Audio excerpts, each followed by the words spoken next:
Hi everyone, welcome back to InnoScript. So let's solve today's LeetCode daily challenge, which is minimum remove to make valid parenthesis. So let's first try to read the problem statement and then we'll see how are we going to solve it.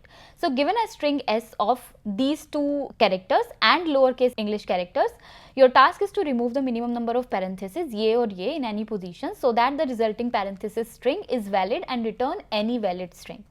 Formally, a parenthesis string is valid if and only if it is empty string, contains only lowercase characters, or it can be written as AB, A concatenated with B, where A and B are valid strings, or it can be written as this, where A is valid string. So if you remember, हम पिछले 2 दिन से similar kind of problems कर रहे हैं जहाँ पे कि हम स्टैक का यूज़ कर रहे हैं. तो कल वाला प्रॉब्लम भी हमारा वैलिड पैरेंथेसिस पे बेस्ड था एंड सिमिलरली हम ये क्वेश्चन भी सॉल्व करेंगे with the help of stack because we already know कि अगर वैलिड पैरेंथेसिस का क्वेश्चन आता है तो we'll have to think about stack. Right, so I have written one example on the board. Let's try to understand that example and then we'll see how we can solve it using stack. So मैंने ये example लिया है. हमें पता है कि हमें stack से इसको सॉल्व करना है, बट एक बार इसका आंसर देख लेते हैं कि क्या होना चाहिए. एल होना चाहिए, एक ओपन ब्रैकेट, ई क्लोज ब्रैकेट. तो इस वाले ब्रैकेट और ये वाले ब्रैकेट दोनों बैलेंस्ड हो गए हैं. राइट, अब क्योंकि ये दोनों बैलेंस्ड है और हमारे पास प्रीवियस कोई ओपन ब्रैकेट नहीं है तो ये वाला और ये वाला ब्रैकेट नहीं आएगा, हमारा ई आएगा, टी आएगा, फिर ओपन ब्रैकेट एक आएगा. राइट, फिर अगर हम आगे देखें तो ये ओपन ब्रैकेट है, ये वाला ओपन, अब हमारे पास आगे एक ही क्लोज ब्रैकेट है तो दैट मीन्स कि इनमें से एक ओपन ब्रैकेट नहीं आएगा. लेट्स से मैं बोल रही हूँ कि ये वाला नहीं आएगा, सी ओ ये वाला क्लोज ब्रैकेट आएगा बिकॉज ये वाला क्लोज ब्रैकेट इसको बैलेंस आउट करेगा. देन डी क्लोज ब्रैकेट नहीं आएगा क्योंकि ऑलरेडी हमारे पास बैलेंस्ड पैरेंथेसिस है एंड कोई भी ओपन पैरेंथेसिस नहीं है तो हमारे पास ई आएगा. So this should be the answer of this particular example. Right, now let's try to understand it with the help of stack कि हम स्टैक का यूज करके कैसे इसको सॉल्व करेंगे. ओके, तो मैंने एक स्टैक बना लिया है. राइट, आई नो स्टैक अच्छा नहीं बना है बट इट्स ओके. सबसे पहले हम बात कर रहे हैं एल पे. तो कल के क्वेश्चन की तरह ये जो कैरेक्टर्स हमें गिवन है ये एक डिस्ट्रैक्शन है. राइट, तो कैरेक्टर्स हमारे वैलिड पैरेंथेसिस वाले कॉन्सेप्ट में कंट्रीब्यूट ही नहीं करते. राइट, हमें फाइनली स्ट्रिंग में इनकी जरूरत पड़ेगी और ये कैरेक्टर्स हमें रिमूव भी नहीं करने हैं. ये सारे के सारे कैरेक्टर्स हमारे रिजल्टेंट स्ट्रिंग में होने चाहिए. तो हम अभी फिलहाल के लिए जो हम प्रोसेसिंग करेंगे इनको छोड़ के ट्राई करते हैं करने का. तो पहला हमारा ओपन ब्रैकेट आया. अब ओपन ब्रैकेट आया तो हम पुश करेंगे इसका इंडेक्स. राइट, हमने इसका इंडेक्स पुश कर दिया. अब हमारे पास ई आया, ई कैरेक्टर है, इसको छोड़ देंगे. अब क्लोज ब्रैकेट आया तो ये क्लोज ब्रैकेट जब हमने टॉप पे चेक किया हमने देखा कि टॉप पे जो वैल्यू पड़ी है वो क्या है, वो 1 है which is making it balanced. Right, तो हम इसको रिमूव कर देंगे, हम पॉप कर देंगे क्योंकि ये दोनों पेयर्स मिलके क्या बना रहे हैं, वैलिड एक बैलेंस्ड पेयर बना रहे हैं. राइट, अब हमारे पास आया ये वाला ब्रैकेट और ये वाला ब्रैकेट. तो 4, पहले 4 की बात करते हैं. जब 4 आया तो इस 4 के कॉरस्पॉन्डिंग हमारे पास कोई ओपन ब्रैकेट नहीं है. Right, that means we want to remove it. But हमें एक कॉन्सेप्ट पता है कि स्टैक के अंदर हम खाली ओपन ब्रैकेट को पुश करते हैं एंड जैसे ही हमारे पास क्लोज ब्रैकेट आता है हम पॉप करने की कोशिश करते हैं. राइट, तो अब ये तो क्लोज ब्रैकेट है, स्टैक में ओपन ब्रैकेट नहीं है, बट हमारे क्वेश्चन क्या डिमांड करता है कि अगर कोई भी अनबैलेंस्ड है उसको रिमूव करना है. तो अगर हम इसको रिमूव करना चाहते हैं दैट मीन्स हमें इसकी पोजीशन कहीं स्टोर करके रखनी पड़ेगी. राइट, तभी हमें पता चलेगा कि okay this is the parenthesis which we want to remove from our resultant string. Right, तो हम एक लिस्ट मेंटेन कर लेते हैं. राइट, लिस्ट या फिर लेट्स से सेट मेंटेन हम कर लेते हैं जिसमें कि हमने क्या किया, 4 को स्टोर करा लिया कि 4 पोजीशन पे जो पैरेंथेसिस है हम उसको रिमूव करना चाहते हैं. 5 पे आए. सिमिलरली अब स्टैक एम्प्टी है, अगर इसके कॉरस्पॉन्डिंग कोई ओपन ब्रैकेट का इंडेक्स यहाँ पे पड़ा होता तो हमें पता होता कि ये बैलेंस बनाएगा इसके साथ मिलके, बट ऐसा नहीं है. तो हमने अगेन क्या किया, हमने 5 को भी स्टोर करा लिया बिकॉज 5 भी एक अनबैलेंस्ड. राइट, इसके कॉरस्पॉन्डिंग कोई भी ओपन ब्रैकेट नहीं है.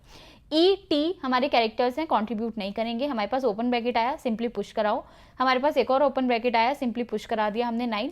अब हमारे पास सी आया, ओ आया, तो ये भी कैरेक्टर्स हैं. हमारे पास क्लोज ब्रैकेट आया, तो क्लोज ब्रैकेट आया, हम गए, हमने चेक कराया कि क्या हमारे टॉप पे ओपन ब्रैकेट है.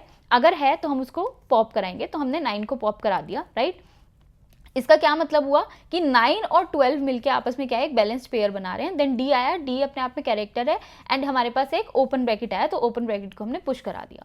ठीक है, तो अब अगर हम ध्यान से देखें हमारे पास एक लिस्ट हमने मेंटेन करी है जो हमें अपने पैरेंथेसिस को रिमूव करना है.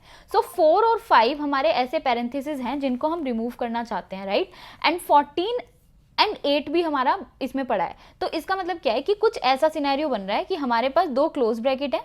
ओके, हमारे पास 4 एंड 5 पे 2 क्लोज ब्रैकेट है और ये हमारे पास ओपन ब्रैकेट है. दैट मीन्स कि ये चारों के चारों हमारे पैरेंथेसिस रिमूव होने चाहिए, राइट। तो हम फाइनली क्या करेंगे, हम 14 भी इसमें डाल देंगे और 8 भी इसमें डाल देंगे। तो अब हमारे पास जो सेट बन गया वो ये बन गया, राइट। अब हमें क्या करना है, अब हम एक रिजल्टेंट स्ट्रिंग लेंगे, राइट, जिसमें हम पुश कराते हुए चलेंगे। 0 पे आए, L को ऐड कराया, ओपन ब्रैकेट आया, क्या इसको हमें रिमूव करना है, 1 को नहीं करना, तो हमने इसको अपेंड कराया। E आया, E को अपेंड कराया। 3 आया, क्या 3 को हमें रिमूव करना है, नहीं करना, तो इसको अपेंड कराया। 4 को हमें रिमूव करना है, yes, 4 is part of this set. तो यहाँ पे हम लिस्ट ना यूज करके सेट यूज करेंगे, बिकॉज O ऑफ 1 में हम गेट कर पाएंगे कि whether it is present in the set और नॉट, राइट। तो 4 आया, 4 को रिमूव करना है, तो हम इसको नहीं ऐड करेंगे अपने रिजल्टेंट स्ट्रिंग में। 5 भी सेट के अंदर प्रेजेंट है, तो हम इसको भी नहीं करेंगे। E पे आए, दोबारा से डाला। T पे आए, T को डाल दिया। 8 आया, 8 प्रेजेंट है क्या, यस प्रेजेंट है, तो हम अपने रिजल्टेंट स्ट्रिंग में इसको भी अपेंड नहीं कराएंगे। 9 प्रेजेंट है क्या, नहीं, तो हमने 9 को इसमें अपेंड करा दिया अपने रिजल्टेंट स्ट्रिंग में। देन C आया, O आया, O को भी डालो। ओपन ब्रैकेट आया, क्या 12 पार्ट है हमारे सेट का, नहीं है, राइट। तो हमने क्या किया, हमने यहाँ पे इसको अपेंड करा दिया।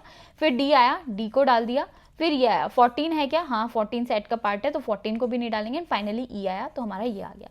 एंड फाइनली ये हमारी क्या होगी, रिजल्टेंट स्ट्रिंग होगी, राइट। तो पहले हम सारे के सारे इनवैलिड पैरेंथेसिस को किसी सेट में स्टोर करा के रख लेंगे। एंड फाइनली हम दोबारा से स्ट्रिंग को इटरेट करेंगे, और जो कैरेक्टर्स, जो इंडाइसिस यहाँ पे पड़े हैं, उसके कॉरस्पॉन्डिंग जो भी पैरेंथेसिस है वो हमने रिजल्टेंट स्ट्रिंग में नहीं ऐड कराएंगे, बाकी सारे कैरेक्टर्स कराएंगे, right. So I hope you understood it कि कैसे हमने कल वाला कॉन्सेप्ट और स्टैक का कॉन्सेप्ट यहाँ पे यूज किया है। एक बार इसकी टाइम एंड स्पेस कॉम्प्लेक्सिटी भी डिस्कस कर लेते हैं क्विकली। तो टाइम कॉम्प्लेक्सिटी क्या होगी, हम एक बार इसको इटरेट करा रहे हैं और एक बार दोबारा से इटरेट करा रहे हैं to make the final string, right. So O of n for first time iteration, जिसमें कि हम क्या कर रहे हैं, स्टैक से हम पता लगा रहे हैं कि कौन कौन से इनवैलिड पैरेंथेसिस है, प्लस n कि हम फाइनली अपनी रिजल्टेंट स्ट्रिंग बना रहे हैं। तो this is our time complexity. Space complexity क्या होगी, हम एक स्टैक मेंटेन कर रहे हैं। इन द वर्स्ट केस हो सकता है कि अगर n लेंथ की स्ट्रिंग है तो सारे के सारे क्या हो, आपके इनवैलिड पैरेंथेसिस हो, राइट। तो हम सारे के सारे क्या करेंगे, और ओपन हो, राइट, तो हम O ऑफ n स्पेस ले लेंगे उस केस में। तो टाइम कॉम्प्लेक्सिटी भी O ऑफ n है और स्पेस कॉम्प्लेक्सिटी भी O ऑफ n है, right. Now let's try to code it. तो अभी हमने क्या डिस्कस किया कि हमें स्टैक चाहिए जो कि हमारे इंडाइसेस को होल्ड करके रखेगा, और हमें एक सेट चाहिए जो कि वो वाले इंडाइसेस को होल्ड करके रखेगा जो हम रिमूव करना चाहते हैं, राइट। तो हम पहले एक स्टैक बनाते हैं जो कि इंटीजर टाइप की वैल्यूज को लेगा, साथ में एक सेट भी बनाते हैं जो कि वो वाली वैल्यूज लेगा जो कि हमें रिमूव करनी है। तो मैं इसको बोल रही हूँ to be removed new hash set, right. अब हम अपने हर एक इंडेक्स पे इटरेट करेंगे स्ट्रिंग के। कैरेक्टर फैच कर लेते हैं कि उस इंडेक्स पे कौन सा कैरेक्टर है। अब हम चेक कराएंगे कि क्या कैरेक्टर जो है वो ओपन है। अगर ओपन है कैरेक्टर तो हम उसको सिंपली पुश कराएंगे इंडेक्स को, लेकिन अगर नहीं है, राइट, अगर वो क्या है, क्लोज ब्रैकेट है, तो सबसे पहले हम चेक कराएंगे कि क्या उसके कॉरस्पॉन्डिंग कोई ओपन ब्रैकेट है। तो सबसे पहले चेक कराओ कि स्टैक एम्प्टी है क्या नहीं। अगर स्टैक एम्प्टी है और हम क्लोजिंग ब्रैकेट को गेट कर रहे हैं, इसका मतलब क्या है कि इसके कॉरस्पॉन्डिंग कोई ओपन ब्रैकेट नहीं है। So we want to add it in the to be removed set. So to be removed dot add I, right. और अगर ऐसा नहीं है, स्टैक एम्प्टी नहीं है, कोई कॉरस्पॉन्डिंग ओपन ब्रैकेट पड़ा है स्टैक के अंदर, तो हम उसको पॉप करा देंगे। फाइनली इतना काम हो गया।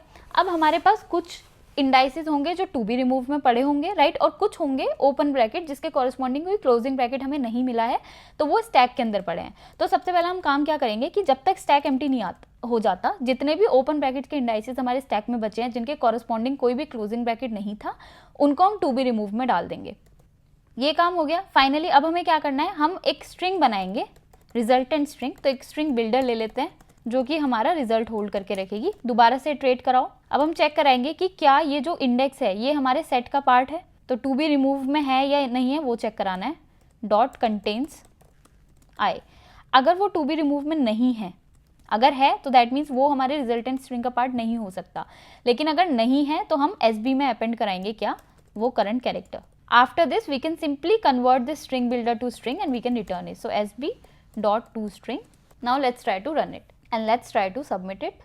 And finally, it is submitted, right? So I hope you understood the concept of stack and the valid parenthesis. That's it for this video. Thank you.